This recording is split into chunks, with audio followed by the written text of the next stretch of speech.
Il y a un élément important aussi dans le champagne, c'est qu'il y a l'effervescence. Donc forcément, tactiquement parlant, l'effervescence, elle joue un rôle de contraste, comme un tanin d'un vin rouge peut l'amener. Elle peut s'opposer à un gras. Le champagne, c'est un vignoble de latitude nord avec des identités minérales et acides importantes. On a la capacité, grâce à ça, à aller chercher des choses les plus racinaires possibles, les plus épicées possibles. On a la capacité, grâce à l'aptitude de vieillissement, de faire des accords sur des plats tertiaires.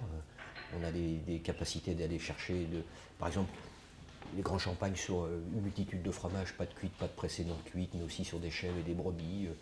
Le champagne n'a pas de dissociation d'une effervescence sur un produit, sur la protéine du lait, alors que beaucoup de vins rouges au contact de la protéine du lait sont dissociés. Les tanins n'aiment pas la protéine du lait, alors que les grands champagnes, au contraire, il y a des associations sur des grands fromages qui sont magnifiques, où à la fois la bulle s'oppose aux lipides, et l'identité minérale du vin va chercher l'affinage du fromage dans la persistance de goût.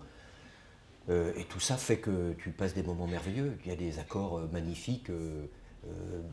Manger un morceau de Ramon Ibérico, Bellota Bellota, gras, ou un grand champagne blanc de blanc, pur chardonnay avec un peu d'évolution, sur ses côtés un peu noisette, torréfié, en aromatique et tout, d'un grand champagne évolué, la capacité d'aller chercher le goût d'un jambon qui sent parce que tu sais, les jambons à Bougo, ils sont riches en acide oléique, ils mangent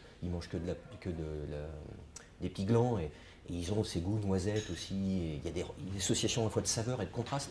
Il y a plein de choses comme ça qui sont intéressantes. Tu prends des grands champagnes d'Anselme, par exemple, tu prends un 2002 de chez lui, tu prends un vieux Parmesan Reggiano, mais c'est un mariage, mais d'une telle précision que tu ne peux même pas t'imaginer. Et là, c'est pas, on ne va pas rapporter du sucre pour aller pour aller chercher la persistance du fromage.